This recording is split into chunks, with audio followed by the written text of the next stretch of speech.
So somehow I can't, I don't know why my video is not opening. I'm trying. So it's showing me that you cannot start your video because the host has stopped it. Okay. Just a second. Let me try to fix that. Now, are you able to share your video? No. Anubhav, Yeah. can you hear me? Yes. Yeah, I think you allow all participants to share their screen as well as video and chat. I mean, give all the permissions. Okay. Okay. Okay. Right. Right. I have given the permissions. Now, are you able to do it? Yeah, I think so. Okay. Okay. Yeah, hi. So, hi everyone. So, let me share the screen.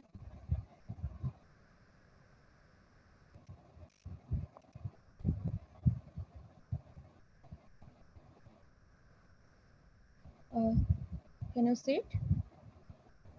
Yes, we can see your screen. Please continue. Okay. So, this is one of my PhD work. So I have completed my PhD last year, and this is one of that work. So it is joint work with my guide, Professor Gautam Pal, and it was published in EPL. So the name is Cryptanalysis of Quantum Secure Direct Communication Protocol with Mutual Authentication based on single photons and Bell states. So it's quite a big name. Now let us introduce first what is quantum cryptography.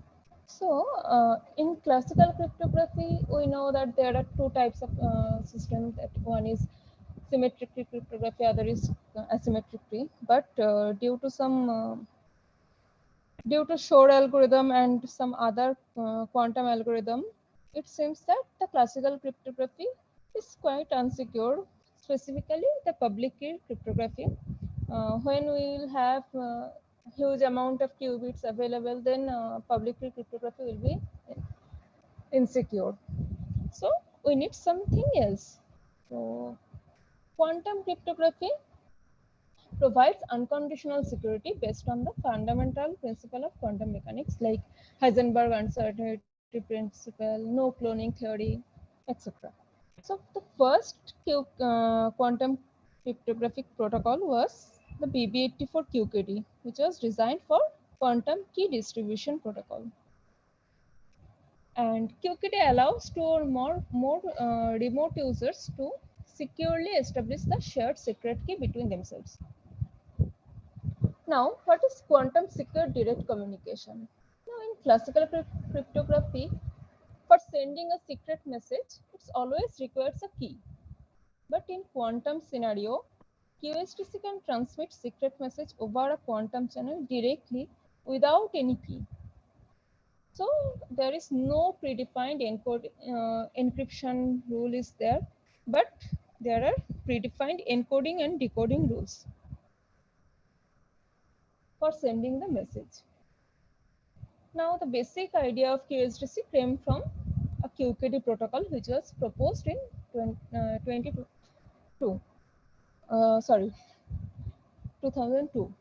and the key was prepared before it was sent. So, if we think the key as a message, it can be thought as a QSDC protocol. Now, the encoding rule in the first protocol is, that means the seminal protocol, is by using the Bell states. So 00, the sender will encodes her message 00 as a Bell state 5 plus, 01 as a Bell state 5 minus, and 10 as Psi plus, and 11 as Psi minus. Now the sender, I am assuming Alice is the sender. So Alice prepares EPR pairs corresponding to her message bits and divide those EPR pairs into two sequences, QA and QB. So in the first step, Alice keeps that QA with her and sends the QB to Bob, the receiver. and they check the security check of the channel. Now, if the channel is secure, then Alice sends the set of first qubits, that means QA, to Bob, and they also check the security after sending the second sequence. Now, Bob has all the qubit pairs, and then he measures those qubit pairs into Bell basis, and from the measurement results, Bob gets the message. So this is the seminal QSDC protocol. Now, in 2003, Deng and Long proposed the first secure model of QSDC.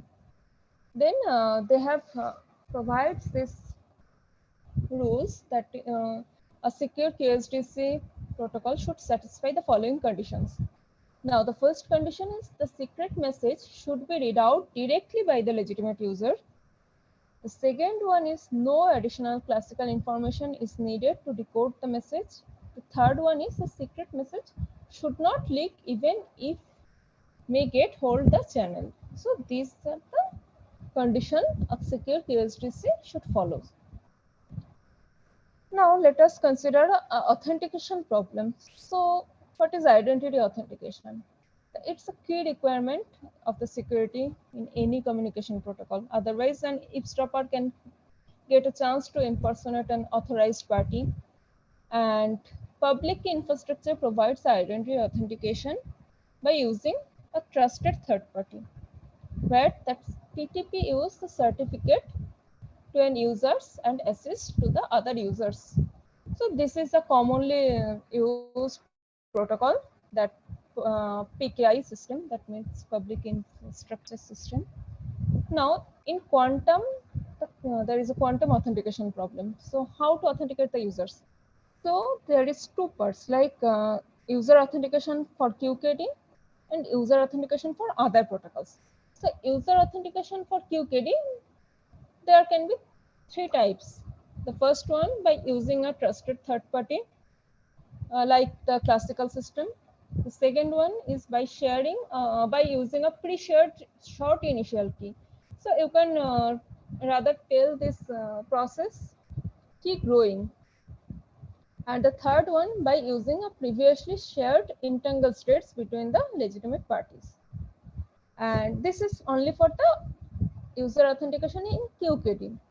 But for the other protocols, other communication protocols, if you want to integrate the authentication problem, then the participant can use an authenticated QKD to generate their private authentication identities before the protocol starts.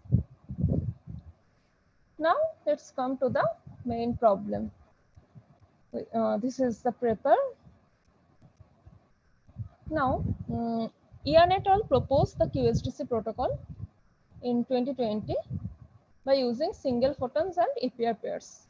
So we found some issues in that protocol. So there are some security loophole in the original protocol, and we have showed that this protocol is not secure against intercept and resend attack and impersonation attack.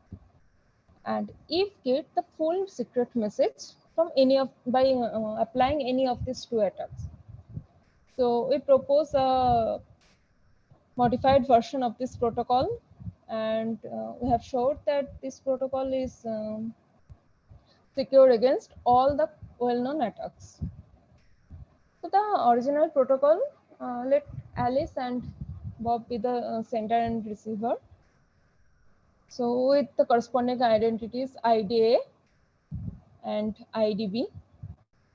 Now let the secret message of Alice be M. So Alice prepares two ordered sets SM and SA corresponding to that M and this IDA. So if MI or IDAI equals to 0, then Alice prepares either 01 or 10 with probability half. Else, if this equals to 1, MI or IDI equals to 1, then she prepares SMI equals to 5 plus or 5 minus. Similarly, SAI equals to 5 plus or 5 minus. So for this, from this example, SM, Alice can prepares, this is the first bit is 1. So Alice is preparing either 5 plus or 5 minus. So here she is preparing 5 plus. That the second bit is 0. She is preparing 0 1. Similarly for SA from this bit string. So the first bit is 0. So she is preparing 1 0 and so on. Now Alice inserts this decoy states.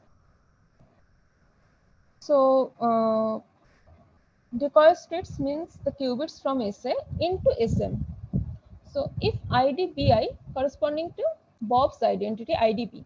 So if the ith bit of IDB is 0, then she inserts the ith qubit of SA before the ith qubit of SM. And if it is 1, then she inserts the ith qubit of SA after the ith qubit of SM. So here, since the first bit of Bob is 0, Alice is putting the first set of qubits before this. That means the first two qubit pairs are 1 0 and 5 plus. 1 0 from SA and 5 plus from SM. And the second bit of IDB is 1. So Alice puts this one after this. That means she's putting 0 1 and then she is putting 5 minus and so on. And then Alice sends this sequence S to Bob.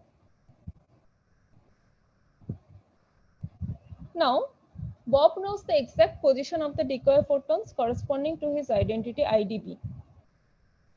So he measures those photons according to IDA, because Bob knows both the values of IDA and IDB. Now Bob measures the qubit pairs of SM into Z cross Z basis or Bell basis randomly. Now they check the security and the authenticity of the channel. After that, Bob decodes the message. So how he is decoding the message? So let us assume the secret message bit of Alice be 0. Then she is either preparing 0 1 or 1 0. Let us assume that she is preparing 0 1. Now if Bob chooses Z cross Z basis, then he definitely get this 0 1 and the corresponding decoded bit is 0. But if he measures Bell basis, then he will get either psi plus or psi minus. Now Bob knows that Alice doesn't prepare the states into these states. So he should have chosen the wrong basis. Therefore, the correct basis should be Z cross Z, and then the corresponding bit should be 0. So the decoded bit is 0. Similarly, for this, now if the message bit is 1, then the encoded qubit is either 5 plus or 5 minus. So I am assuming it is 5 plus. So if Bob chooses Z cross Z basis, then the measurement result should either will be 0 0 or 1 1.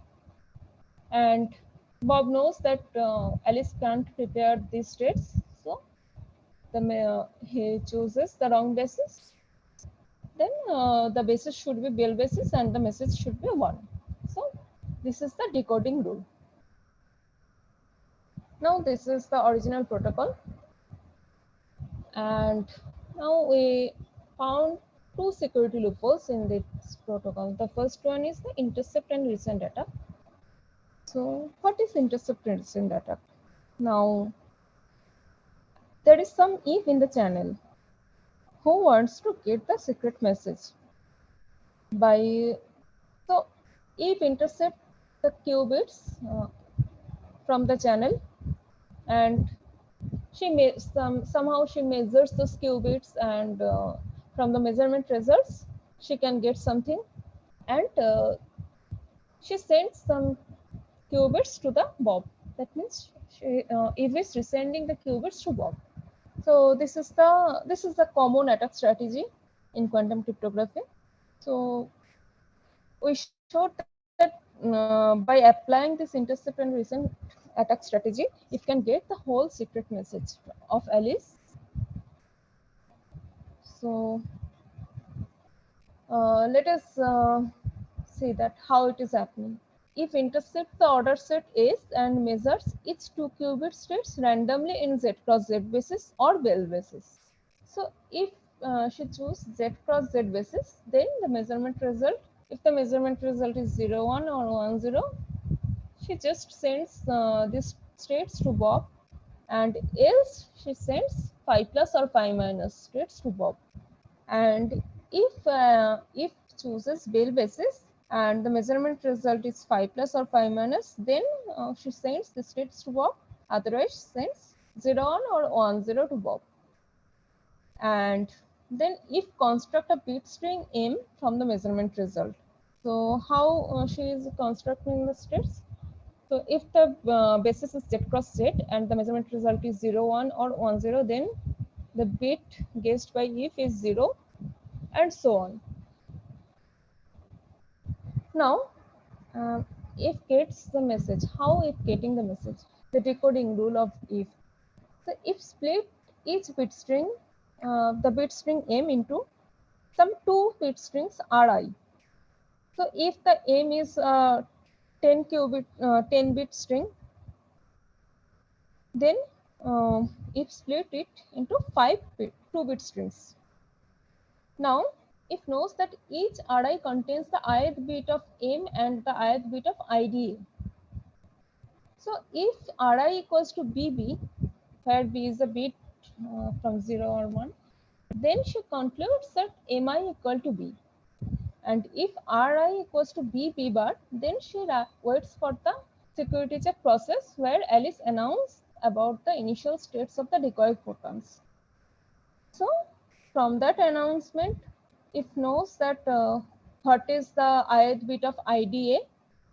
So she is just discarding that and gets the original message. So if Alice announced that 1 0 or 0 1 as the decoy state, then it concludes that the IDA should be 0 and the corresponding MI should be 1. Else MI equals to 0. So it gets a full message, complete secret message. Now we also show that this protocol is insecure against impersonation attack.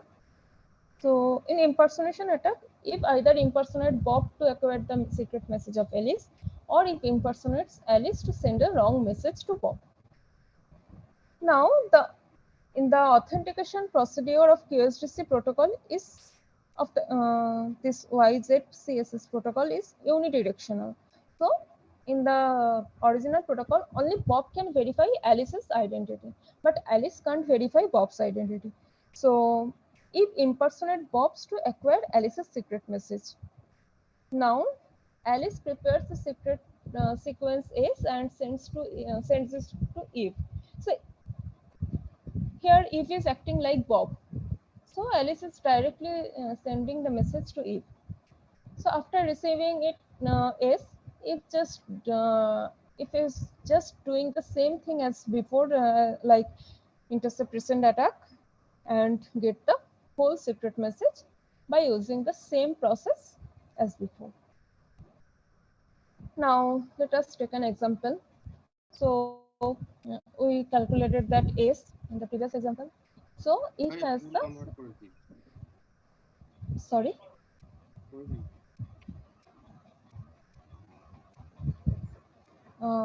So if has the sequence is. Now let if choose this basis. So Z Bell like that. So then the measurement result should be, this is the correct basis choice, so it should be 1 0, but this is the wrong basis choice. She is choosing Z basis to measure this, Z cross Z basis to measure this 5 plus. So she will get wrong states, like she may have psi plus or psi minus. I took here psi minus and so on. So let the measurement result be this sequence. Now the corresponding M should be, since this is 1 0, it should be 1 0.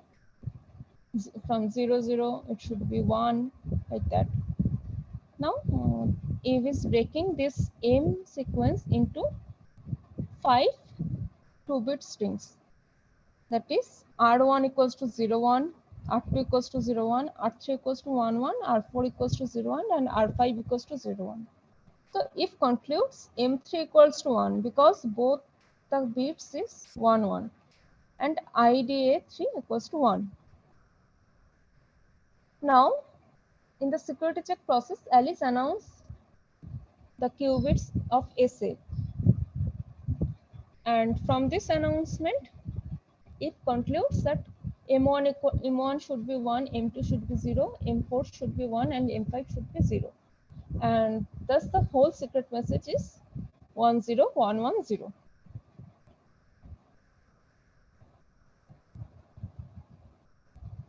Now there is another problem in this protocol. The length of the authentication identities of Alice and Bob's are equal to the length of the secret message. So the identities are previously shared. Then the message should be the same length, and Alice can only send a fixed length of message to Bob, which is a disadvantage of this protocol. And since Alice is announcing the qubit states of the SA, so they cannot reuse their identities. So this is some disadvantage of this original protocol. Now for the modified one, we fix the length of IDA and IDB, and the fixed length is unknown to any third party. And let Alice has a message M. So she prepares SM corresponding to M, and this is the encoding rule for which is same as the previous one. But the Alice prepares decoy states using some different encoding rule. So if the ith bit of IDA equals to 0, then she prepares either 0 or 1. And if the ith bit of IDA is 1, she prepares plus or minus as the decoy states. So in the modified protocol, Alice combines these qubits of SM and SA into using some particular rule by using IDB, and Alice also applies some random permutation on the qubits of S and sends the permuted qubits to Bob. And then they check the security of the channel. After confirming the security of the channel, then only Alice disclosed the permutation. So Bob applied the permutation again to get the original sequence, and then they check the authenticity of each other. So after completing the every security check and the authenticity process, then only Bob can record the secret message.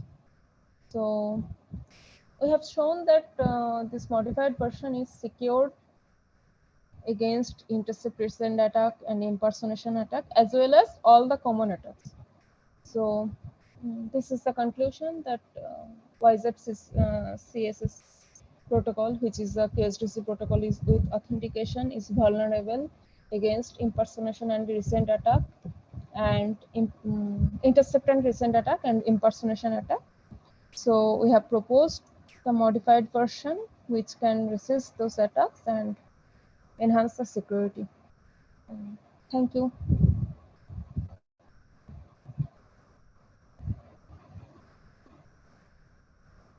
Thank you for your talk. It was a nice talk. The session is now open for questions.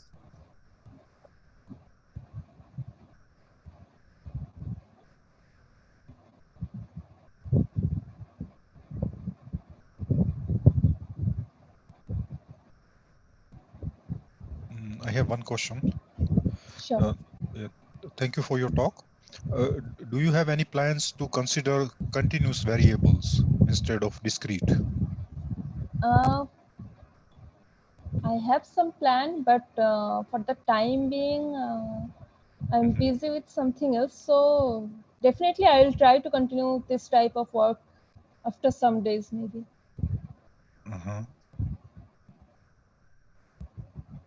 Thank you. I have not tried it yet. Yeah, I understood. Thank you.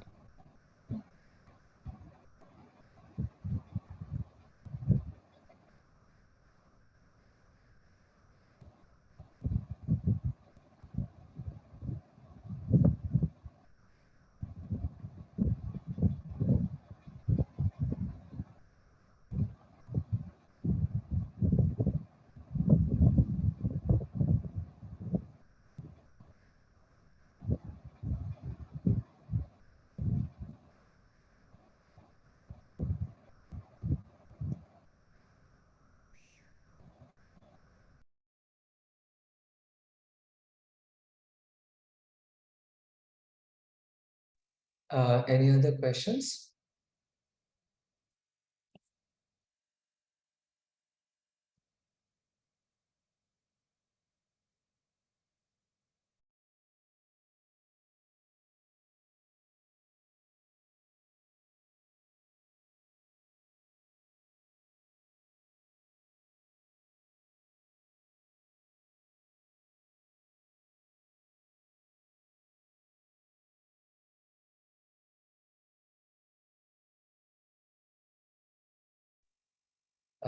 Thank you, Nayana, for the nice talk.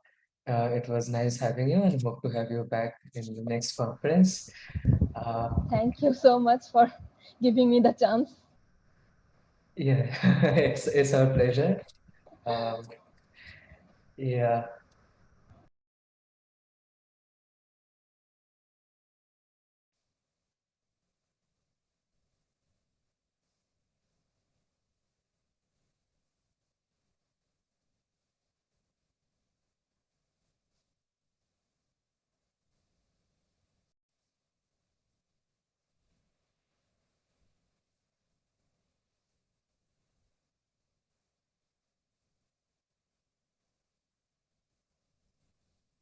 Hello, Anubhav.